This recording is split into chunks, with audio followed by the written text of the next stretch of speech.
See, power sector is in such a bad shape today 1 second. We'll that get we are into the only power talking sector in about some time. only I'm going creating to give the capacity minister feature, but turn there to is a respond. challenge. Mr. So the Mr. fuel, Prabhu, the power if we make sector too many problems are points really an together, issue. we lose the strain of the argument. We lose the line of argument. I think the point which is being made repeatedly, and Mr. Tewari, please understand this. Everybody cannot be wrong.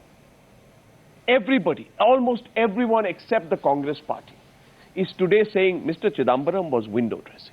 And we have seen through it. Very specific. Unfortunately, Mr. Goswami, Almost some gimmickry there. Let me give you 2, 3 examples after he finishes. Allow me to respond. Yes. Can you hear me? Yeah. You know, unfortunately, we cannot also overlook the fact that everybody is also into an open election season. So therefore, you know, what passes off as an economic debate is actually political brownie point scoring. And allow me to rebut it one by one. No, first of all, I would like to ask you, is it a fact or not that India was not downgraded, unlike a lot of other emerging economies which got downgraded? Allow me to complete. You'll get a chance to answer. So therefore, is it not a fact that because of fiscal prudence, which was followed by the UPA government, you had a situation whereby no agency, you know, was able to downgrade the Indian economy? Number two, I would like to ask you, from 1991 to 2004, during the whole period of economic liberalization, allow me to make the point. Allow me to make the point. I'm getting too many rebuts not to allow. Allow me to make the point. Mr. Manish Tewari, it's not about fiscal discipline. It's about the fact that you actually cut plan and non-plan expenditure, especially on the capital account, which means that you only did revenue expenditure. You did not do any investments. You have frittered away the money that you had, and that is what you call fiscal prudence. And this is Navika, I suggest that you read the budget a little more carefully. That's why I was saying, if you read the central plan in juxtaposition with the state plan, you will not come to such erroneous conclusions. Let's look at the numbers. So therefore, allow me to complete. Let's look at the numbers. You've challenged us on the numbers. Mr. Goswami, if the intent is to railroad and not hear a counter argument, then it's a different point of view. But since you've allowed everybody a chance, since you've allowed everybody a chance, I think you should have the patience and the perseverance to hear the answer also. From 1991 to 2004, you had a phenomena, in liberalization which was called jobless growth. From 2004 to 2014, you've had inclusive growth, whereby the fruits of growth have actually percolated down to the last man. How is it that 140 million people have been raised out of poverty? If the Indian economy was doing all that badly, how come 14 crore people have been driven out of poverty? Now have the patience to listen. Have the patience to listen. You're rolling. No, Mr. Tewari, Mr. Tewari, I have tremendous patience to listen. But I must ask you today that, Mr. Tewari, are your numbers incorrect or are my numbers incorrect? I strongly suspect, with the greatest of respect to you, Mr. Minister, that your numbers are incorrect, because the government today cut 79,790 crore from the budgeted plan expenditure of 555,532 crores for the current fiscal, against the backdrop of this huge fiscal deficit. And there was an increase in non-planned expenditure, which Navika can tell you about, which was also simultaneously announced. Can I read out a figure? You know, and I don't have to tell you, basic economics is planned expenditure is productive asset creation. Non-planned expenditure is non-productive asset creation. So Suresh Prabhu is right when he's saying you are investing in creating non-productive assets. And you're talking about inclusive growth, Mr. Tewari. 4 percentage point drop in GDP is equal to loss of 70 lakh jobs. given the fact that every Exactly. percentage of GDP actually creates 7.5 lakh jobs. So 70 lakh jobs Navika. gone, and you call this growth? Navika, I would request you once again, No, one sec. please Sitaram go also and wants to revisit counter the you. budget numbers. Look at the central plan and the state plan in juxtaposition with each other. Here is the actual numbers from the budget document. No underfunding of any of the flagship programs. but listen, even the Food Security Act, which is going to provide... Please listen to this. India's population. This is the actual budget document. Has been fully funded. This is the actual interim budget document. We've cut down No, this is the actual interim budget document. And what does it say? And we've only... No, if Mr. Tewari will just listen to me for a minute. This is completely an erroneous argument. No, Mr. Goswami, just listen to this one figure, that will do. And since Mr. Tewari said we should read the budget documents more carefully, I'm just quoting it from a budget document. And what does it say? Total budget support for the central plan.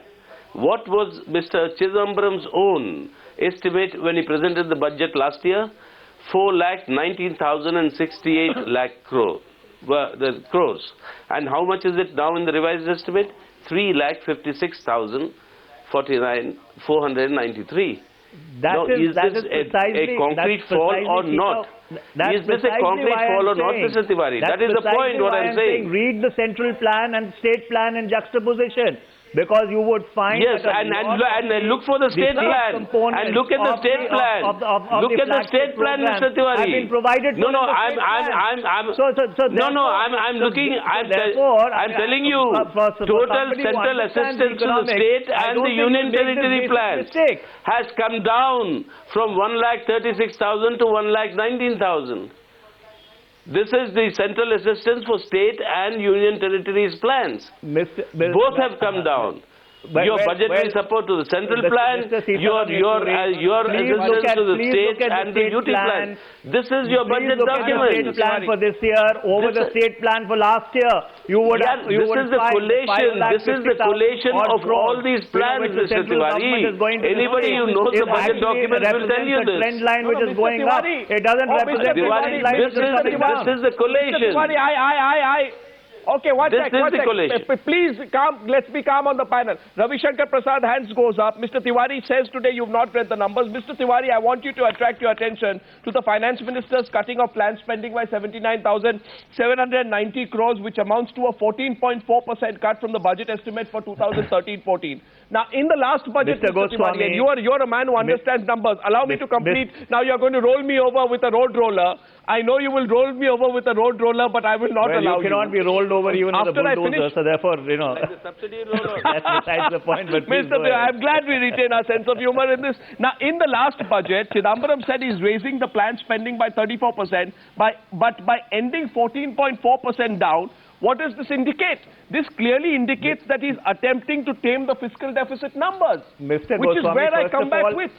Mr. Goswami, first of all, there is nothing wrong in taming the fiscal deficit. These numbers are correct. If you've drawn some red line and you decide to stick to it and actually do better, the finance minister should be getting an E for effort and not an upbraiding by Mr. Goswami. And the second thing which I've requested you time and again, please read the central plan in juxtaposition with the state plan, because a lot of the flagship programs, the state component, which earlier on used to be in the central plan, is accounted in the state plan. You would actually find that there has been no cut down in expenditure. If you want, I can sit down with you, go over every sector and demonstrate to you that there has been no contraction. All right, first of all, let me tell our viewers how much time we've got before we hit the break. We got 3 minutes. We have a lot of provoked people. Ravi Shankar Prasad's hand has been going up for a long time. Derek O'Brien wants 30 seconds. Navika wants 30 seconds. I want 30 seconds. Wants 30 seconds. Where do we start? I give Navika 30 seconds that starts. Let me say goodbye then. The state numbers are numbers that Mr. Manish Tewari is extremely obsessed with. Let me give you the state numbers. As far as state share in taxes and duties is concerned, 22,000 crore is something that you've taken away from states. It's less. It's a reduction in the taxes that you're giving states. This figure I'm reading from this book, it is Budget at a Glance. It's on page number 18. It's the last page. You would like to look at these numbers. Let him reply. Please read the state plan. That is exactly what I was quoting. What you are reading is actually revenue receipts which have gone to the states. But please also look at it in conjunction with the state plan. You would actually find that the state plan over last year has gone up. After 5,50,000 crores is the total resources that are being transferred from the state to the center.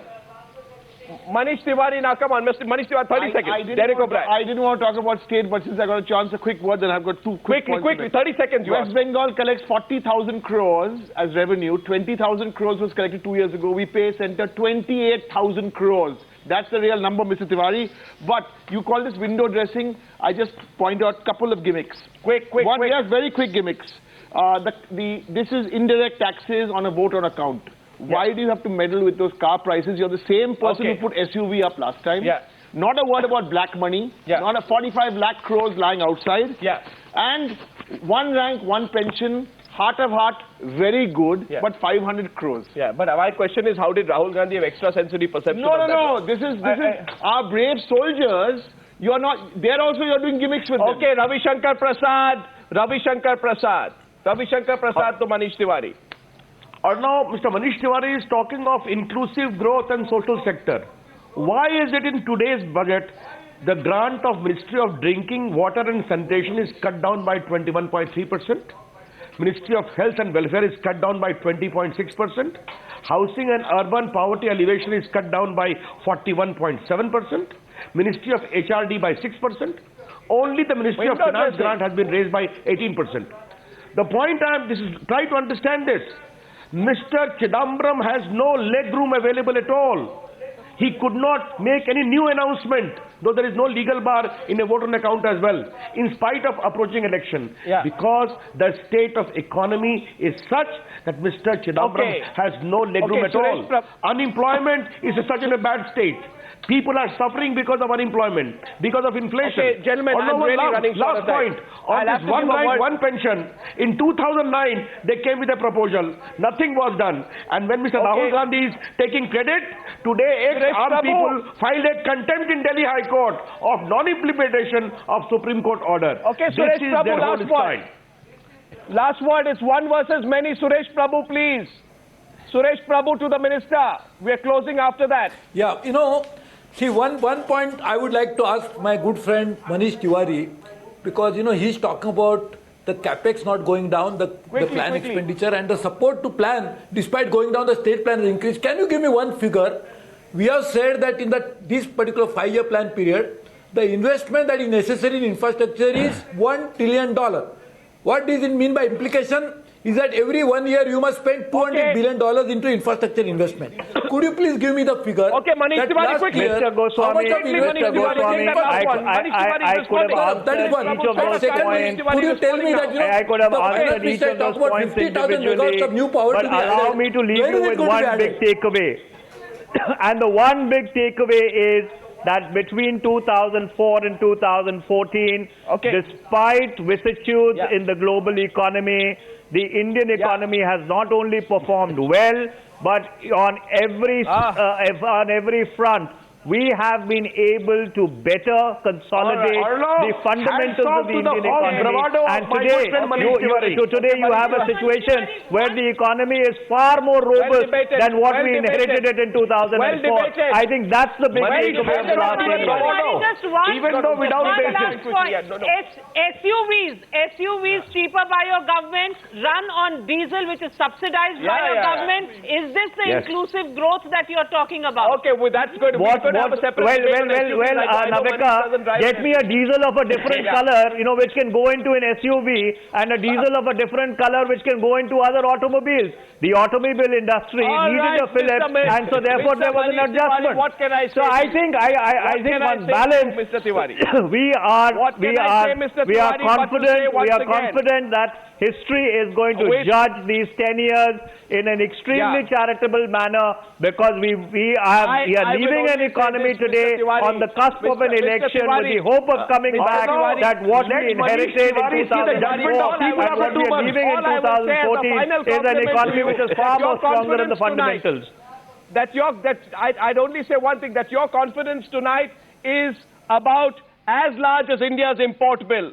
Manish Tewari, thank you for debating that. Ravi Shankar Prasad, Derek O'Brien, Suresh Prabhu, Rajiv Chandrasekhar and Navika, thanks very much. We're coming back to debate number 2 in 2 minutes.